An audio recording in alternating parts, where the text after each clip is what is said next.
The Climate Protest. Written by Leon One, the Lion, and Lauren Landers.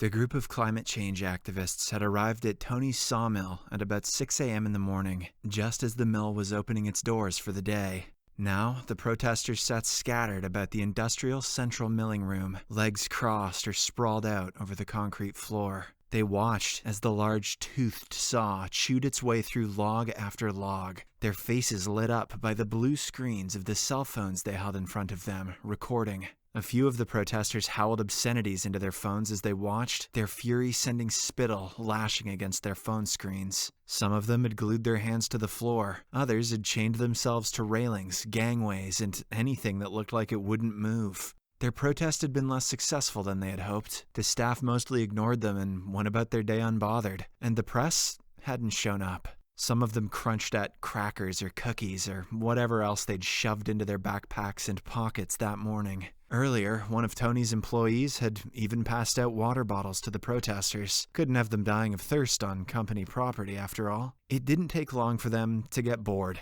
With nothing to do but sit around and fiddle with their phones, even the most dedicated among them seemed to descend eventually into a numbed stupor. At times, they just stared ahead or chewed on a wayward fingernail. After a few more hours, many of their phone batteries had died or were in the red. Then they just sat, hunched backs and sour faces, listening to the small TV in the corner of the shop that played the news while people worked. They were bitter that the workers didn't supply them with any power cords to charge their phones. When they asked, the workers had merely replied that that would be taxing on the environment. And that just wouldn't be right. Over the metallic roar of the mill saw, the news anchor prattled on about the weather and the latest sports updates. A few commercial breaks later, just as the workers were beginning to close up the shop for the night, the news switched to a breaking story about a mad serial killer who was on the loose. The police still hadn't publicly identified any suspects. However, as the sergeant in charge disclosed, they did have a few promising leads. One of the nearby workers muttered loud enough for the protesters on the floor to hear.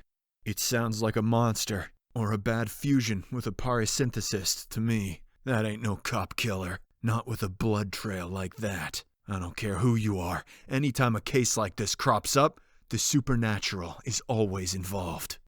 And the guy seemed to have a point. Bad fusions did happen sometimes, especially when the host was in a low state of mind to begin with, and whatever was killing people was extremely intelligent, but with a bestial lust for blood that seemed unnatural. As the news anchor had described, the most recent killing had occurred when the assailant had disabled the victim's home alarm system and broke into the house completely undetected. However, what the police found at the crime scene didn't look like the workings of your regular, run-of-the-mill serial killer. The victim had been an elderly woman who lived alone, but the first thing her attacker had done was rip her vocal cords clean out of her throat, so she couldn't call for help. Then it had broken her arms and legs so she couldn't run, and then it had peeled off her skin in neat little ribbons that it left piled beside the woman's mutilated corpse. Despite the carnage, the police had been baffled by the crime scene. There were no security cameras, no fingerprints or DNA, nothing. Now the whole task force was working overtime to try and catch the killer, but with their track record, who knew if they'd ever solve the case? Joining us now is Officer Hemwick, who is heading the investigation, chimed the blonde newscaster. So, Officer Hemwick, how worried should viewers be about this killer? Do you think this crime spree will continue? Quite frankly, this crime is something everyone should take deadly serious. The killer is extremely intelligent, and it seems he or she knows their way around home security systems. Several similar crimes also have occurred throughout a number of neighboring counties, so I'd suggest that everyone in the surrounding area take extra precautions, travel in pairs, make safety plans and communicate them, and use deadlocks on your doors if you have them. And, of course, if anyone sees anything suspicious, call your local police station as quickly as you can. The two carried on for a few more minutes, the newscaster trying to fish for more details about the crime, but to no avail. Officer Hemwick knew his job well enough to keep his lips sealed, except to acknowledge the facts of the crime that were already public knowledge. With another cheery nod at the camera, the newscaster finished her story, and the newsreel moved on to the next segment, a feel-good feature on the charity drive for a nearby hospital. Soon, the dimming overhead lights signaled to the protesters that the sawmill was officially closing down for the night. Since everything was locked into place and so many of the protesters had glued or chained themselves where they sat, no one really bothered to demand that they leave. They'd just refuse anyway, and none of the workers wanted to bother with figuring out how to detach skin from superglue at 8 p.m. in the evening on a Friday night. Tony, the boss, came down the hollow-sounding stairs from his office, switched off the heat on the wall, and pulled out the locking key so the thermostat would stay that way for the night. Some of the protesters began to whine about the cold, but Tony just sighed, then added with a devilish grin, "Sorry, gotta help save the environment, you know." "Tree murderer!" somebody yelled out. Tony paused at this. Then he turned back towards the huddle of protesters and asked them how many of them had actually ever planted a tree. Silence danced in the room. "At least we don't cut them down," somebody called out. Tony scanned the crowd, meeting eye after eye with his own. Then he said, "I plant every tree that I cut down. If I didn't, Flint Rock County would have run out of trees about 40 years ago, and I'd be out of a job. Many of you may not like what I do, but it's an honest man's work." Tony was smart enough to cover himself, though, so he made sure to record the exchange with his phone and continued recording as he locked the warehouse up nice and tight for the evening. He didn't need any lawsuits on his hands. Nope, no siree. He'd even thought about posting the clip to social media to try to stave off any potential for complaints. But he didn't think those would be likely. Plus, if there really was a killer or any other person with bad intentions on the loose, he didn't want to publicize on social media that there were protesters in his mill. He didn't need to find someone's ribbons of skin in the morning, or any other creative acts of carnage against the protesters. Either way, nothing bad would happen overnight, Tony reasoned. Plus, the mill was buttoned up tight as a drum, and those old locks weren't the kind any fool could pick. With that, he hopped into his pickup truck, shoved it into gear, and pulled out of the mill for the night. On his way home, Tony drove a little out of his way to make a stop at the local police department. He'd called them about the protesters earlier, but he decided to update them on all that had happened with the protests during the day and how those people had refused to leave at closing time. The department was bustling when Tony entered, and he struggled to get anyone's attention. All the officers seemed tied up in one thing or another. It probably had to do with the story of the serial killer on the loose. That person certainly was causing a headache for everyone. After some trying, Tony managed to get the attention of a harried, middle-aged woman with dyed red hair, a badge, and a sour face. She jotted down Tony's statement on a legal pad, more to shut Tony up than anything. Tony figured at least they would have a record that he was there, which was mostly what he was going for. Miss Dyed Hair told Tony the department was just too busy to handle the protesters that night, and to call first thing in the morning to have them cleared out of the mill before the morning's shift. That would give the officers enough time to locate enough bolt cutters and adhesive remover to free the protesters. Either way, it wasn't worth making a fuss over that night. As Tony had informed the woman, he'd made sure to arm the security system before leaving. So, if anything went amiss at his mill, the department would be certain to hear about it. Great, the woman muttered, and somehow Tony missed the sarcasm in her voice. He was already wondering if he should go back to the mill and clear them out anyway, but no. They were making enough of a fuss already, and removing them would probably land Tony on social media, getting blasted for squashing a nice, innocent protest. No thanks, Tony thought. Besides, he shouldn't keep his missus waiting any longer. Later that night, temperatures were dropping in the dim warehouse, and the group of protesters shivered. Between the chill and the uncomfortable positions they'd glued themselves into, they found it impossible to sleep. Most of them were still trying, unsuccessfully, to nod off, except for a protester named David. He was trying to pick his way into a large toolbox to see what he could get out of it. So when it happened, they all heard it. The click, click, clicking from the exterior door. They all ignored it, assuming it was just David, until they heard the gritting sound from the old deadbolt as it slid out of the lock and back into the wall. A cold blast of air followed as the door swung creakily open to the night beyond. In that low light, the open door framed the full moon like a perfect picture. After that, it happened so quickly, the protesters' human eyes couldn't follow the movement of whatever thing moved so lethally into the mill. It moved faster than they could see, creating just a gray blur of movement, a ripple through the air and a whooshing feeling as it stirred about them, flickering against the walls. One of the men in the front was pushed violently to the ground behind him. The two women beside him only saw the briefest glimpse of a shadow dart away from the man, but when they looked back, they saw the man's chest had collapsed, as if pressed by enormous weight. His ribcage had sprung open at the sides, the bones tearing against the skin of his chest, and his blood flowing out lamely, like water trickling from an old garden hose. The women would have screamed, but a loud crunching sound behind them interrupted the thought, and they turned just in time to see another protester being ripped right in half by the invisible assailant. The women's faces, in a rictus of fear, were lashed by a spray of warm liquid, blood. Then, suddenly, the overhead lights flicked off, and one of the women screamed. A few brief moments of quiet followed as the protesters' eyes began to adjust to the low light from the still, full moon beyond the door. Then they listened to the sound of something rolling across the floor. One of the women shuddered as she felt something wet and raspy as a cat's tongue scratch across her face in the pitch black. It lapped away at the droplets of blood on her forehead, making a soft, sucking sound as it worked. The woman whimpered, but couldn't move, for the glue still held her hands firmly to the concrete beneath her. "What is it?" someone whispered in the dark. "Something's licking me, and it's not human," replied the woman.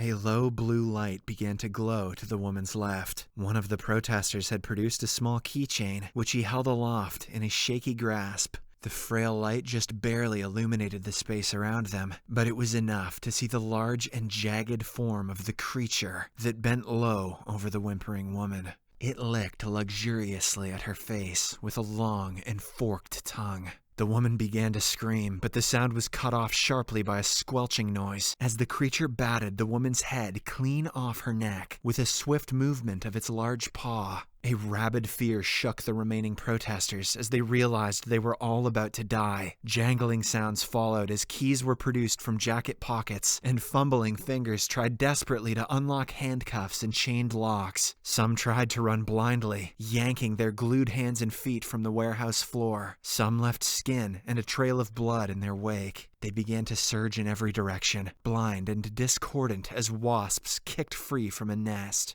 Two of the bravest activists decided to do what they could, and they ran behind the creature, one on each side, and their chains held taut between them. Quickly, as if synchronized, they moved around the creature and tangled the heavy chain around its neck. Then they dragged the beast backwards, towards the catch-all pit behind the central saw, wrapping the chain around the thing a couple more times to be safe. Then they locked it in place on a nearby support pole. Stunned and shocked at how easy it was to thwart the creature, the protesters began to cheer, and they lit up the warehouse room with a dozen cigarette lighters and keychain flashlights in celebration. Some even started to dance.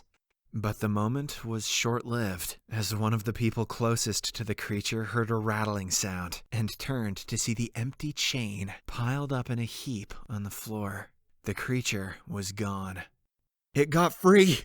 the man cried, and started to scramble towards the exit. Others followed, frantic and wide-eyed. One of the women, an old track star named Kay, ran full speed ahead and nearly made it to the open door. But just as she was about to step outside, her feet were swept clean out from under her by the creature, which had darted towards the door quicker than sight could follow. It dragged Kay off into the shadows, leaving only the sounds of the woman's pleading cries behind. David, who had just succeeded at picking the lock of the millworker's toolbox, found the box contained some axes. Calmly, he pulled them out and started handing them around. Thus armed, a few of the protesters ran into the shadows after the monster to save Kay. A few of the faster activists made it outside, and once free, they ran and kept on running. Behind them, some of the more squeamish protesters still sat fastened to the floor, too timid or bewildered by it all to pull their hands free. The remaining group was left to struggle against the monster or attempt to free the protesters still on the floor. They tugged at their arms and legs and anything else they could grab to pull their friends free. Harley, who'd organized the protest earlier from the comfort of social media, decided this was his moment to be a true hero and bent low to pull a frantic woman's hands free. She howled in pain as she felt her skin peel away, but then Harley stopped tugging altogether. He'd felt the sharp prick of something on the back of his neck, and then, before he could think, that prick grew into a raging, burning sensation as the skin on his back was sliced in two by the large, curved claw of the creature.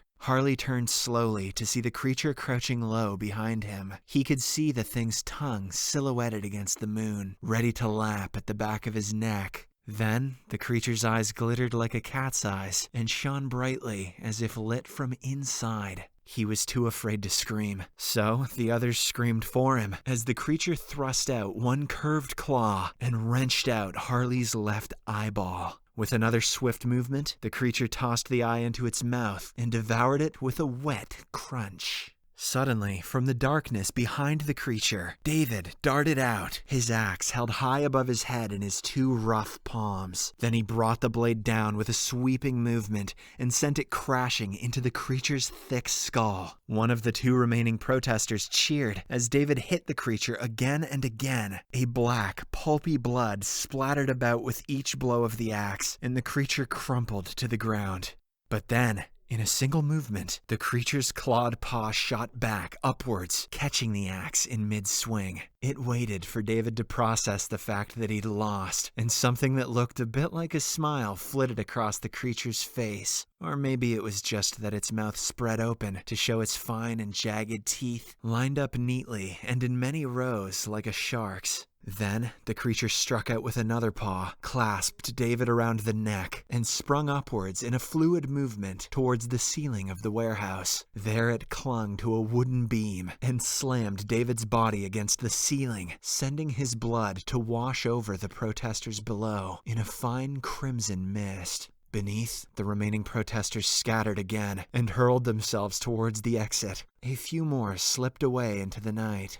Satisfied, the creature leaped back down to the warehouse floor, creating a reverberation that sent the metal gangways overhead to clattering. One elderly lady remained glued to the floor, her face clear as if she planned to meet death like a stoic. The creature slapped her face with an open palm and tore crimson scratches across her cheek with its already bloodied claws. Then it hit her again with a backhand slap, and again, leaving gashes across the poor woman's face. Behind the creature, a boy in glasses slunk forward. Over his head, he carefully wielded a crowbar that he had pulled from the toolbox David had picked open. Then he brought the crowbar down hard on the back of the creature's neck. The creature howled a sound that was a bit like a horse's scream at slaughter, or like the sound of a maelstrom sinking ships. Then the creature dropped heavily to the floor and pulled itself inwards into a fetal position.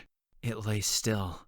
Dark and clotted blood seeped greedily from around the wound left by the tool. The boy didn't let up, though, as if fueled by whatever awkwardness, fury, and grief he'd felt in his whole life. He swung the crowbar again and again into the creature's twitching form. Gore flung about in messy chunks, and the few straggling protesters who remained gathered around to watch the boy. But before anyone could process it, the creature's tail flicked upwards and plunged into the boy's gut so hard it lifted him clear off the floor. Then the monster grabbed the crowbar and skewered another protester that tried attacking it, shoving the protester's body against one of the building's support poles. The man found himself looking down on his fellow protesters as his blood spewed out on top of them. Then the creature hurled itself back onto its feet, the boy still dangling limply from its jagged tail. The creature whipped forward one massive paw and caught another protester and dragged him to the floor. On all fours, legs bending outward like a lizard's, the creature moved on the protester, gathered up the man's leg in its mouth, and severed the limb with a quick shake of its head. One last woman remained, quivering in front of the beast and frozen in her own fear. Around her feet gleamed a puddle of steaming urine that her shattered nerves had set free. She tried to move backwards, but the creature was faster, as it slung one arm around her back and pulled her to it. Again, its long serpent's tongue lapped outwards as it mashed its enormous face into the woman's and dove its tongue lustily into her mouth. And then the creature wrapped its tongue around her own and ripped her tongue clear from her mouth in a surge of blood. The creature seemed to take its time with the woman, relishing her blood and feeding on her face, taking great gulps of air in between bites, as if overcome by the luscious taste. Thus lost in the moment, the thing failed to notice a low thrumming sound that started up from somewhere in the warehouse. When the creature finally came to its senses, it spun its head around to find the source of the noise. About 20 feet away, 2 protesters stood yanking on a strange object. Metallic and sharp, the machine roared to life, sending chains to twirling and spinning around the central blade. The creature was intrigued. It had never seen anything like that before. It let the girl's body go, and the corpse crumpled to a pile at the creature's feet. It didn't care. It just stepped over the bloodied mound and approached the protesters. A young man, a boy, really, huddled by the lumber mill's central saw, his hand shaking beside the large button that glowed a green on beside the dial. The creature stalked near, its long strides confidently crossing the room to get a closer look. It wasn't fearful, just intrigued by the sound and the movement that promised something new. The boy behind the machine carefully turned the dial to the right, and the saw began moving faster and faster as it squirmed to life. The room reverberated with the grinding sound of metal on air, and the red warning lights inside the machine lit up. In that hellish light, each tooth of the saw glimmered red as it spun. What the creature's intention was anyone's guess, but what Harley knew from his hiding point behind the warehouse stairs was that the thing was going to die. Or he was. Harley grimaced again. The hole in his head where his eye had been continued to weep blood, and he didn't care. Suddenly, with the most sureness he'd ever felt in his 31 years, Harley was just goddamn tired of it all. He stepped forward quietly from the shadows, tiptoeing behind the creature. In his hand, he held a long length of metal pipe that he'd found in a pile in the corner. It was probably part of the stairwell, an old handrail or something. Whatever it was sturdy. Harley watched as the creature neared the whirring saw blade. Its slitted eyes glimmered in the saw's red light. It was as though the thing was mesmerized by the saw, and it was strange how fully it seemed to have forgotten its prey. But then, what did a creature like that have to worry about from humans anyway? A hell of a lot, thought Harley, as he neared the beast, lifted the metal pipe over his right shoulder, and then brought it down on the creature's skull. The creature stumbled forward, losing its balance for just a second, but a second was all Harley needed. He lifted up one steel-toed boot and shoved it into the back of the creature's knee, which sent the creature toppling over itself and directly into the saw's churning blade. The sound was awful, a mixture of rasping, clunking noises as metal hit bone. Then the whirring hiss of blood spattering against the moving parts of the machine. In half a second, it was over.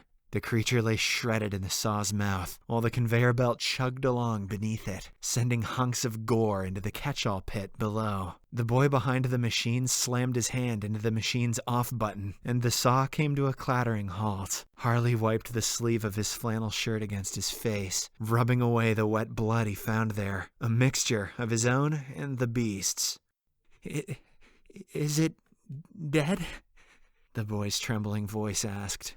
Now it is, said a woman, moving forward from where she'd hidden herself in the shadows. In her hands was a can of gasoline she'd found stowed away. She dumped it over the pulpy mass that had been the creature, and then dropped her lighter into it.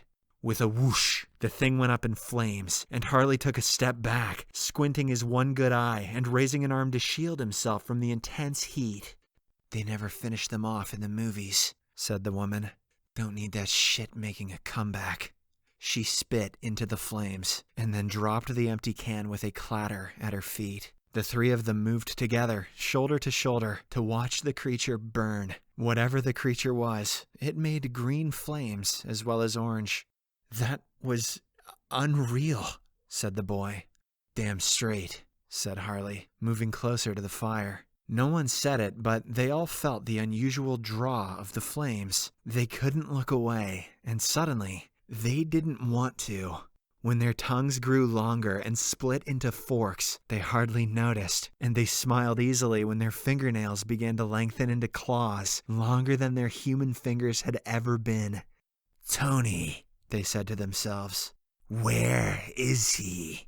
No one answered, but they all knew he would return. And so, they waited. The next morning, Tony pulled into the parking lot of his mill. He waited a few moments for the police to show up so he could clear out the protesters. He was pretty sure they would be more than willing to go now after such a long, cold, and uncomfortable night. Sergeant Ackland pulled up with 2 additional police cruisers turning into the parking lot behind him. The men shook hands and exchanged a warm welcome as they chatted over some morning gossip. "How is everything?" said Tony. "Hopefully all right," replied Sergeant Ackland. "There weren't any reports from our serial killer last night. If we're lucky, he spent the night hunting deer or some other wild game. I swear, whoever or whatever that thing is, it doesn't seem to care what it kills as long as it kills something. Getting reports of everything from missing pets to livestock slaughtered out in the middle of their paddocks. Deer carcasses, too. A ton of them found lying off the side of hiking trails and side roads. The stories have been shaking everyone up." Tony shuddered. "Well, I certainly don't envy your jobs, but I hope you guys can catch 'em and settle this soon." The sergeant nodded. "This is definitely not a job for the faint of heart."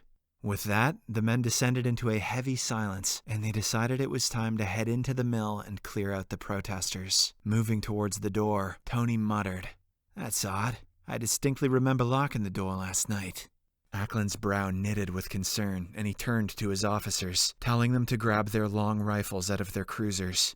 "Stand back," Ackland said to Tony, moving him away from the door by his shoulder. Ackland then turned to one of his officers and nodded. The officer gave a nod in reply, and then let out a bestial roar as he tightened his hands into fists. Then the man spread out his hands before him and let the earth around him rise upwards into a natural cloak of armor. The officers hesitated, deciding to wait for backup before opening the doors. But just then, someone inside shoved the door open and peered out. The person was an abomination, with haunted eyes and a frame that seemed half human and half monster. Behind him, the scene was even worse. Dead bodies scattered about the warehouse floor, and the survivors all showing grotesque and monstrous features. It didn't scare the officers, but it certainly scared Tony. Even the strongest among them felt his stomach turn. Startled, Tony cried out at the sight, and the creatures that had once been the activists all turned their glittering eyes towards Tony. Whatever humanity they once had was barely recognizable. Their faces and bodies were all tainted and turned.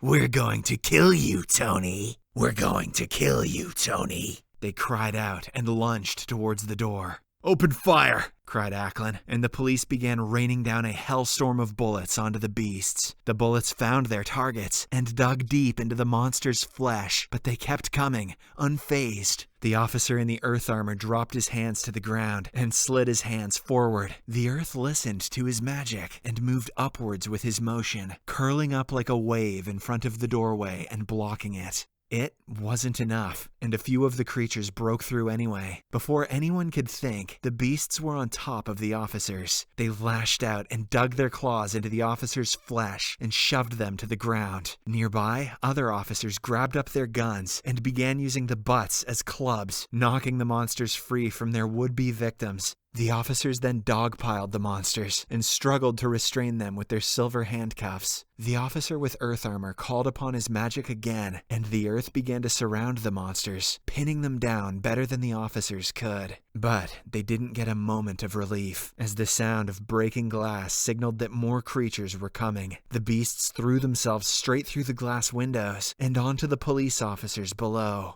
Sergeant Ackland raised up the palm of his hand and began shooting electricity from it, stunning a monster for just a moment. His officers were fighting back, but hope began to drain from his eyes as he saw several of his men being skewered by the monster's claws. They were even crawling all over the officer with the earth armor, digging their claws into him. When they retracted their claws, they were dripping in blood. Ackland realized too late that he'd let his guard down as a one-eyed monster came rushing up behind him. Tony yelled out his name, and the beast veered towards Tony instead. "I'm going to kill you, Tony," the thing cried. With one hand, Tony batted the claw away as it swung towards him. Then he grabbed the beast's arm, threw the creature over his shoulder, and slammed it into the asphalt. He then lifted his fist and punched the monster in the chest so hard that it crushed the asphalt underneath and created a huge crater where the monster lay. The monster coughed up some blood and then kicked Tony's stomach hard enough to send him flying. Tony, you're going to pay. You've destroyed this earth. Because of you and all the people just like you, the world is dying, and the only way to save it is to kill you all. And that's what I'm going to do. I'm going to hunt down every last one of you and slaughter you, and the world will thank me for it. Uneasily, Tony stood back up and pulled out a long knife that was concealed in his belt. Then he cracked the knuckles on his left hand and walked very deliberately towards the monster. I hear the same bullshit from you guys every year. You keep changing the date on when the world's gonna end because it never happens, and you think the only recourse is for humanity to kill itself off. You never acknowledge humanity's triumphs, all the times we've improved the world, all the lives we've saved, both human and animal, how we've bettered our machinery so it pollutes less. But still, you think the only solution is to just destroy ourselves. For what reason? Boyds aren't going to fine-tune the printing press. Neither will any of the creatures of the forest or the creatures of the sea. Humanity is something to be proud of, and we will always find a better way forward. With that, the two beings charged at each other, each intent on taking the other down. The battle dragged on for what felt like hours. Ackland's body was aching all over. He had spent too much of his power trying to keep as many of these monsters electrified as he possibly could. Looking at the fight now, it seemed they were in a stalemate. If one side could get a momentary advantage, it would be over in a matter of minutes, and they would win. In the struggle, the monster cried out to Tony. What? You anti-environment piece of shit! How is your power now? All you use it for is to control the planet. You hate it, and you want to destroy it all! Just because my profession is growing trees and cutting them down to turn them into lumber doesn't mean I hate the environment. I can be just as connected to nature as anyone else, seethed Tony. And at that, Tony sent out vines from his fingertips, which wrapped tightly around the monster and held its limbs firmly in place. Ackland breathed a sigh of relief. He couldn't do much more magic. The strain was too much. This was the turning point that they needed. Enraged that Tony had bound it, the monster let out a vicious roar and flexed its muscles, snapping the vines holding it in place. Then the thing charged Tony at full speed and stabbed him in the gut with its long claws. Tony was caught off guard, and his eyes showed it. It took a minute for what happened to sink in. Ackland turned back towards his officers, not sure if he should help them or Tony. Several of the officers were moving towards him now, and he let out one last bolt of electricity from his shaking hands. The blast took out the monster closest to him. Ackland then tried to release another bolt, but he only produced a tiny spark of electricity between the tips of his fingers. He was all out of juice. This is how it ends, he thought. He closed his eyes, waiting for death. But nothing happened. He could hear the monsters moving around him. He could even smell their sulphurous breath crawling up his nostrils. But still, he was alive and unharmed. He opened his eyes and saw all of the monsters lying around him, wrapped in vines. He turned and saw Tony was still fighting with the one-eyed monster. Despite his injury, Tony delivered an uppercut to the beast and sent it staggering backwards. Then he punched it again and again, and then delivered a final kick that sent the beast flying into a hollowed-out tree on the other side of the parking lot. As they watched, the tree began to collapse around the monster, encasing him with the tree's very bark. The one-eyed monster screamed out and tried to escape. You're all wrong. I'm trying to save the world. Why are you fighting against me? Why do you want the world to end? Tony stood up on wobbly legs and pressed his head against his wound. In a moment, after he caught his breath, he would use his magic to heal it. Gathering himself, he said, "Hey, the world will not end. We all may be a work in progress, but there is one thing I know for sure. It's that humanity has always been ingenious enough to figure out how to make this world a better place Then we found it.